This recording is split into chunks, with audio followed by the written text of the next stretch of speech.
Lugar, nuestro Congreso Pedagógico es el Espacio de Memoria y Derechos Humanos, la ex-ESMA.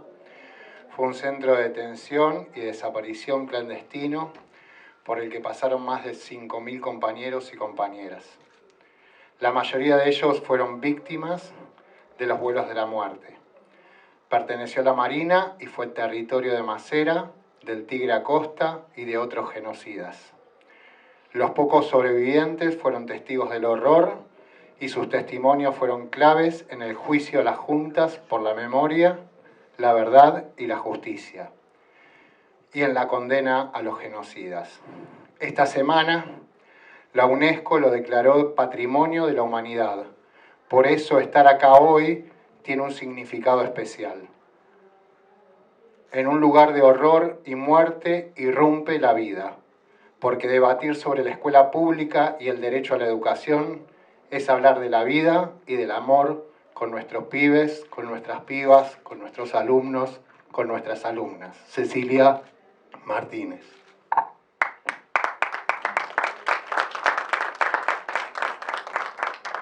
Bueno, estamos con Carlos, con Martín Ferrari, grandes compañeros docentes ambos, referentes. Y nada, escribía algo, yo no lo vi el documental, no lo vi, no. Pero bueno, fui recuperando algunas cosas, lo voy a ver ahora, algunas cosas de las que ustedes fueron presentando, sobre todo en el programa Caminos de Tizas. Y por lo que observaba, es un documental profundamente militante porque evidencia la escuela, como vos lo decís en algún momento, en carne viva. Y como también lo dice Karina Kaplan, ¿no? Que esta escuela está entre los dolores y las luchas, cuya capacidad es sobreponerse, transformando el sufrimiento en algo del orden vital. Esa escuela que, como bien decís vos, Carlos, no puede ser en cualquier tiempo y en cualquier lugar. Vos, Martín, en ese mismo programa decías que con Carlos los encontró el dolor. Y en medio de ese dolor, la intención ética y política fue registrar para que ese registro quede como una invitación a recuperar y volver a pasar por el cuerpo y desde allí sembrar preguntas. Esas preguntas que nos reentramarán entre enseñanzas, resistencias y sueños, sobre todo entre sueños, que nos inviten a seguir poniendo al hombro las heridas sociales de la escuela y con la escuela reparar y repararnos. Y en ello poder sacar hacia afuera esa escuela que tenemos, como dicen ustedes, en la punta de la lengua y reformularla, y reestructurarla, y repensarla, y repensarnos. Y no solo una escuela que está en la punta de la lengua, sino en la punta de los brazos, para volver a abrazarnos por esos tiempos en los que no pudimos hacerlo.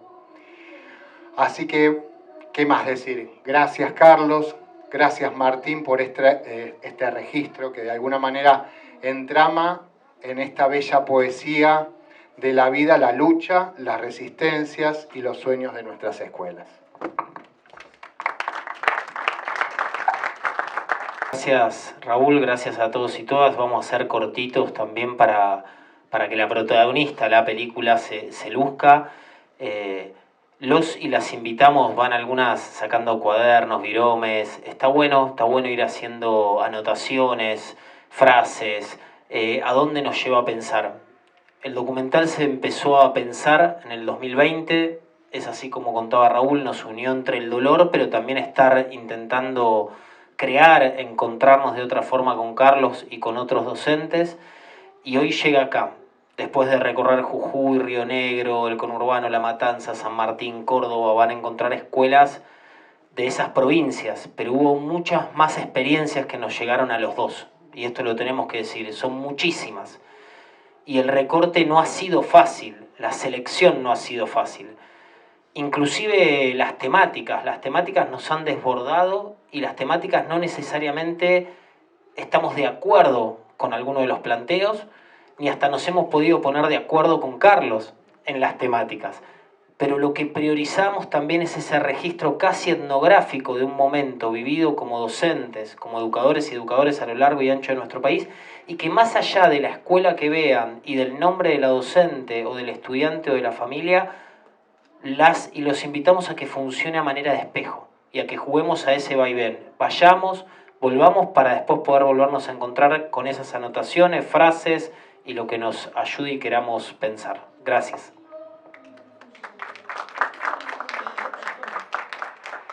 Bueno, gracias por venir. No, por favor. Gracias por venir. Solo voy a agregar dos detalles, si les parece. Uno es que, como a muchos de ustedes les habrá pasado, hubo un momento en que parecía que la escuela en pandemia era mejor olvidarla, producto del agotamiento, producto de volver a una escuela en la que nos sentíamos cotidianamente, aún en forma precaria, más seguros, porque había allí un tiempo y un lugar para transitar. Bajamos varias veces los brazos, hubo un día concreto en el que desistimos por completo de hacer esto que van a ver. Esta actividad bien pudiera ser contarles porque no hay ninguna película en realidad, pero al final la hubo porque nos parecía que ese tiempo que vivimos no podía pasar simplemente. Teníamos que registrarlo de algún modo para que estuviera siempre presente, es decir, como cualquier gesto de memoria, era no olvidar por un lado, pero por otro lado era siempre traerlo al presente. Solo que el presente va cambiando mucho.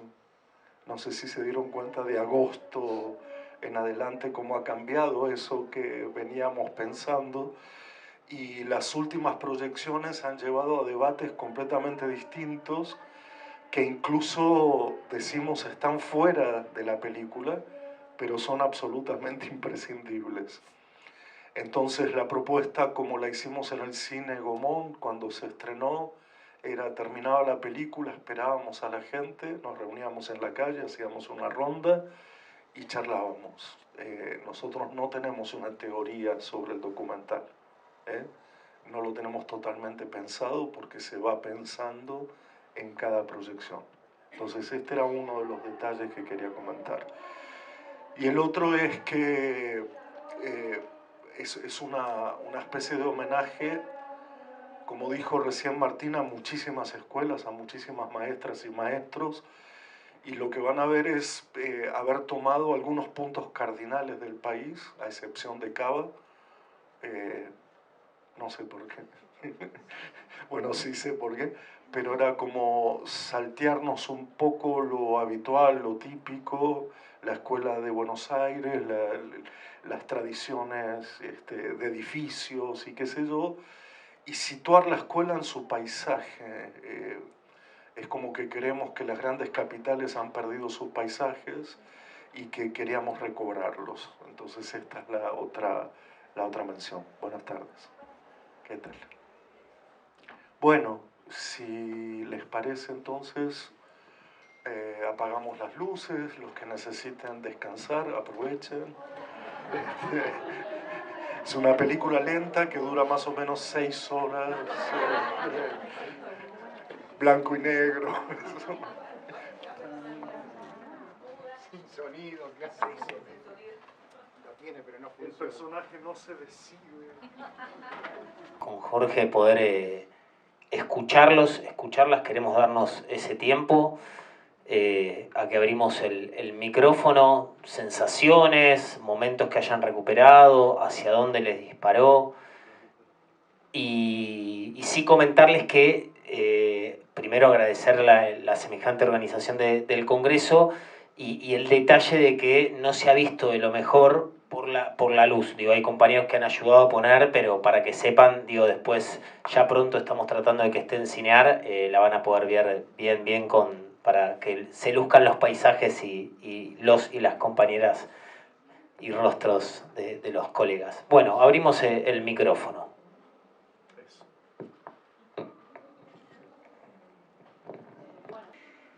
Yo todos los aspectos que tocó el documental, en todos sentí algo que me tocaba y que había vivido. Lo voy a dividir en dos partes, lo quiero hacer muy cortito.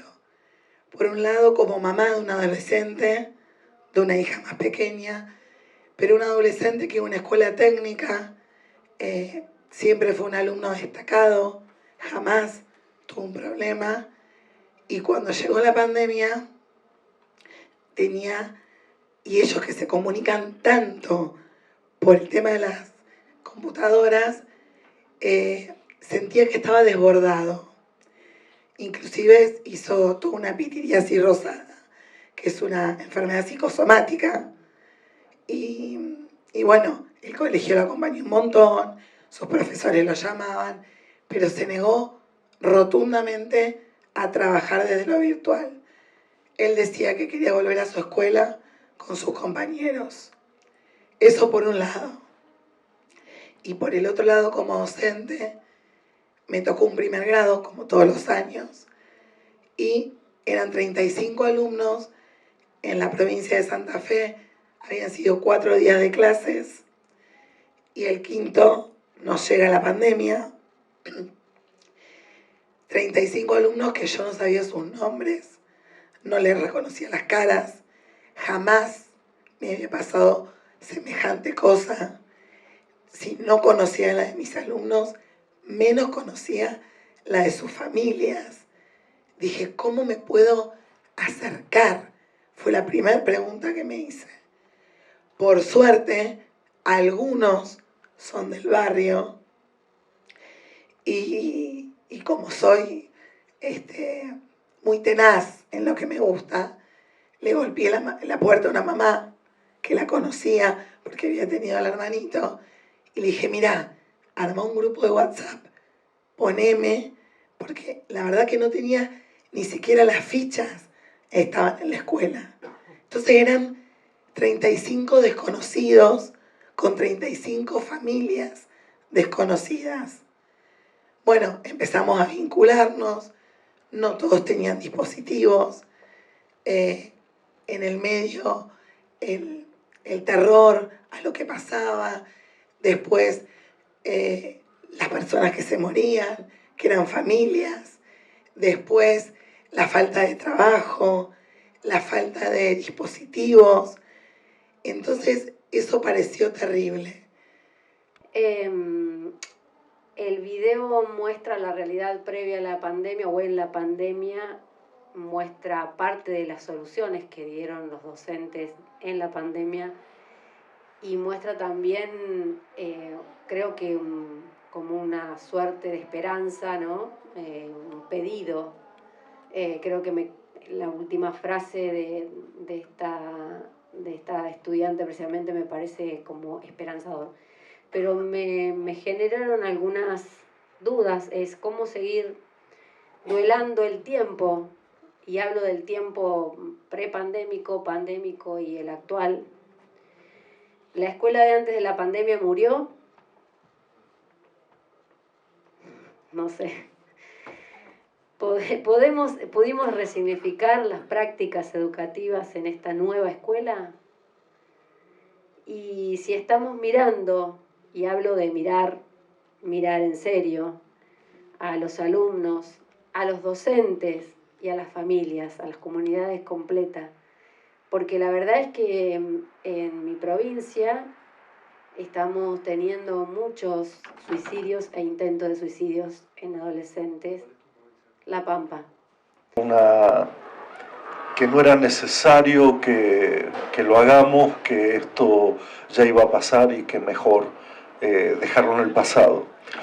Fíjense la necesidad que tenemos de hablar del asunto. Fíjense que tenemos cosas atragantadas, tenemos preguntas que llevan ya muchos años y por lo tanto se justifica haber hecho este documental, como tantas otras cosas que se hicieron en la pandemia, libros, podcast, conferencias, lo que sea, como manera de sostener esta conversación, porque abandonarla es en parte abandonar esa insistencia y esa resistencia que las escuelas tienen. Entonces me parece que esta necesidad de tomar la palabra, dar testimonio, contar lo que hicimos, y lo termino con esto, tienen que ver ustedes, porque acá estamos entre docentes, pero al cine vinieron gente que no tiene nada que ver con la docencia. La expresión que tenían al final de la película era: yo no sabía todo lo que hacen. Lo que más me emocionó es ver algo que no tengo idea, porque en mi mundo esto es de otra manera. Y por lo tanto hay algo de la tarea cotidiana que tiene que ser subrayada una y otra vez, no darla por sentada, no darla como que es así, la ciudad es así, está todo organizado así. No, hay que mostrar que lo que hacemos tiene algo de imprescindible y que va entre la necesidad y el deseo. No nos olvidemos del deseo también. Bien, quiero ser cortito, es impresionante las ganas de poder hablar y conversar. La película está recorriendo todo lo que podamos recorrer del país y lo mismo nos está pasando, lo mismo. La gente quiere hablar, quiere compartir no solo lo que vivió, sino lo que experimentamos y también lo que estamos deseando. Carlos cerraba con esto, no nos olvidemos del desear. El deseo tiene que ver con vivir, crear y amar. Pensemos cómo el deseo nos atraviesa, cómo nos atravesó y cómo queremos que nos atraviese y potencie. Nos podemos quedar en lo doloroso de lo vivido, pero también con Carlos nos unió algo que fue lo fecundo, la posibilidad de que también se ponga sobre la mesa todo lo que creamos en ese momento. Hubo una compañera por ahí que dijo: la escuela creó, hubo más creatividad en la escuela. Bueno, no por romantizar ni hacer nostalgia de esa creatividad, sino por esa escuela que Hernán, el compañero Neuquén, también decía: desarmamos y armamos. Bueno, ¿qué queremos que eso hoy, a esta vuelta, en esta escuela que estamos hoy construyendo entre todos y todas, a 40 años de la democracia, y que muchos quieren poner en jaque? Bueno, ¿cómo la defendemos? ¿Cómo la defendemos recuperando esos intentos creativos y disruptivos que hemos tenido? Y no como una elucubración utópica que estamos diciendo acá: soñemos la escuela posible, soñemos otra escuela. La escuela la hicimos diferente. Somos docentes, somos educadores, todos intentamos hacer algo diferente, que cuide y potencie la vida. Por eso, digo, celebramos este congreso, celebramos este encuentro, y ojalá podamos volver a nuestras escuelas, territorios, para pensar, como decía Silvina, cómo hilvanamos esas experiencias, eso que hemos ido construyendo, para intentar tejer una trama de una urdimbre. La urdimbre es eso que nos sostiene para que cuide y potencie la vida. Frente a un intento fuerte de que el individualismo y el sálvese quien pueda triunfe, no solo en un calendario electoral, ojo, que triunfe en lo cotidiano, que triunfe en el almacén, que triunfe en una familia que celebre el individualismo. Recuperemos eso que hemos intentado crear, donde el sálvese quien pueda no ganaba, donde lo colectivo, donde el aprendizaje, donde el acompañamiento de los estudiantes, la construcción con las organizaciones del barrio. Bueno, ahí hay una escuela, como dice Carlos, en la punta de la lengua, una escuela que cuida y potencia la vida. Gracias a todos y a todas.